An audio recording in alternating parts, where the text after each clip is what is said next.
sería el segundo año consecutivo con una caída en la industria. Luego creemos que casi que por el solo efecto estadístico a favor, en el 2010 va a tener una ligera recuperación. En todo caso no la vemos creciendo más allá del 3-4% en el 2010, lo cual es una muy mala noticia para el sector industrial colombiano. Muy bien, veo que le preocupa mucho el tema del desempleo. Dice en reiteradas ocasiones que es el más alto de América Latina, 12%. ¿Va a seguir aumentando el desempleo? Pues estamos en una cifra promedio histórica del 2009 del 12%.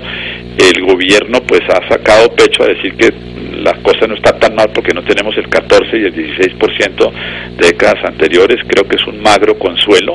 Creemos que no solo es un problema elevadísimo de tener 2.5 millones de colombianos en desempleo abierto, sino que la tasa de subempleo bordea el 50-60%, y ahí en eso hay un dato factual irrefutable que habla de un problema estructural en el mercado laboral colombiano, y es que tan solo 1 de cada 3 colombianos están cotizando activamente al régimen de seguridad social. De allí la crisis y la emergencia en el campo de la salud, de allí la crisis que estamos viviendo en el fondeo contra directamente el presupuesto del pago de pensiones, que ya se comen cerca de 4.5 puntos del Producto Interno Bruto. Así que creo que detrás de todos estos problemas, el hilo conductor en Colombia se llama elevadísimo desempleo, elevadísima informalidad, e infortunadamente ni Uribe 2 ni Uribe 3 le están poniendo el cascabel al gato. ¿Pero seguirá aumentando?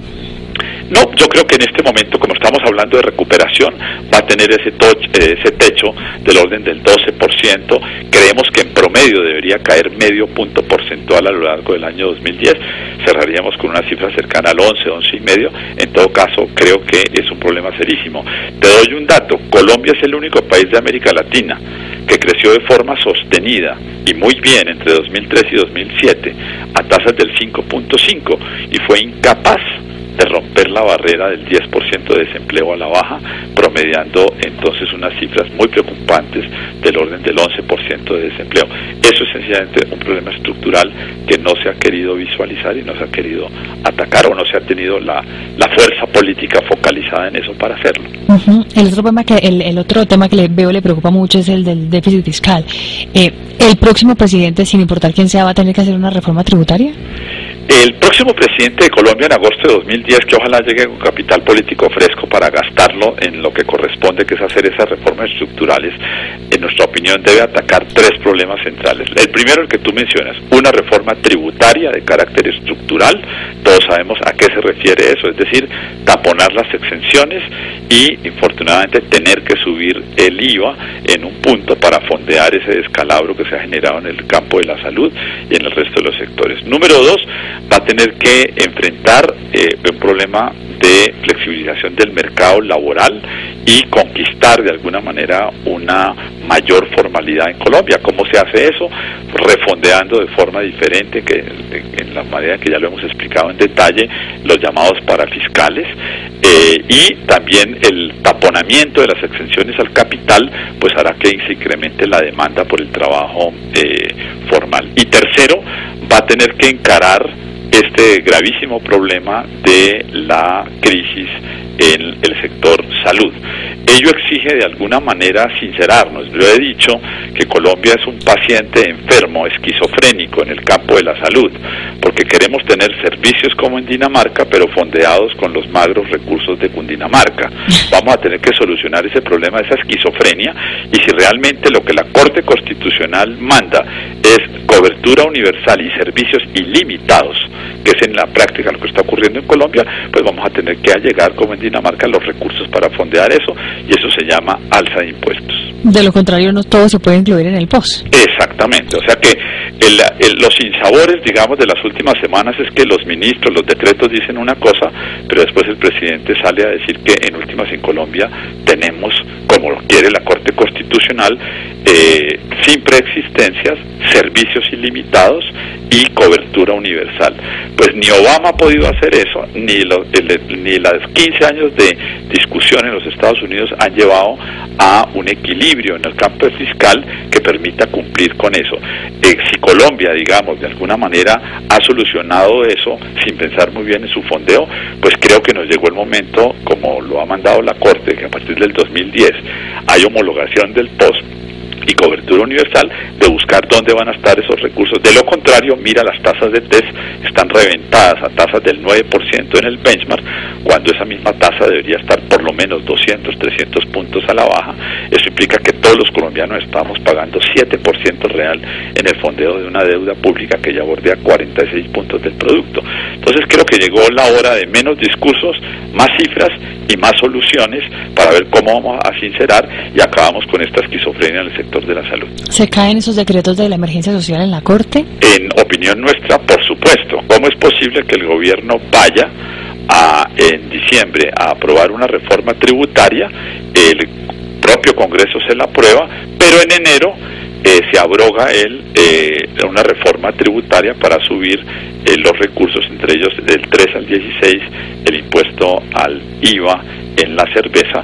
Claramente han debido ir al Congreso y en nuestra opinión, una vez la Corte Constitucional salga del berenjenal del referendo, pues se ocupará de este tema y pues 2 y 2 son 4, creo que habiendo aprobado recientemente una reforma tributaria, el gobierno no podía hacerles 15, ni más ni menos que en la discusión de cara al país y al Congreso de cómo vamos a solucionar el tema de la seguridad social en Colombia. Y si se caen, entonces, ¿qué va a pasar con todos estos hospitales públicos? ¿Se van a quebrar? Pues en parte lo actuado ya estará.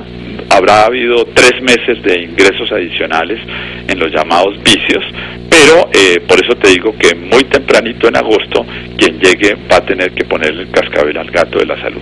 Finalmente, bueno, estamos viendo en el mundo que hay unos serios problemas en Europa, con Grecia, con unos países que podrían estar a punto de dejar de pagar su deuda soberana. ¿Eso nos debe importar acá?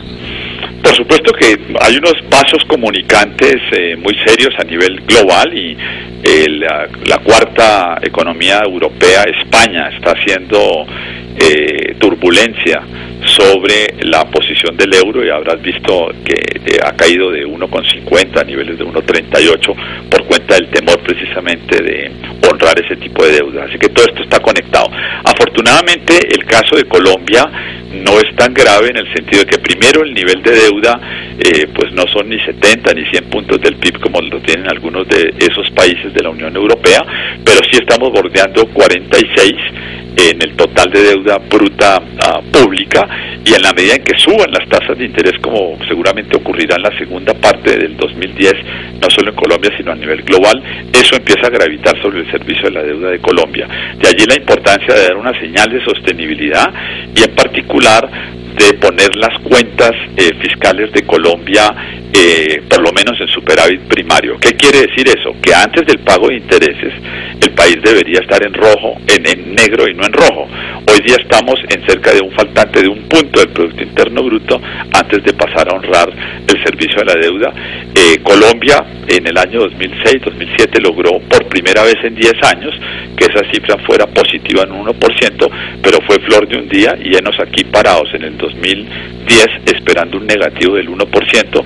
Ese es un esquema Ponzi, es un esquema en el cual el gobierno tiene que emitir deuda para pagar intereses.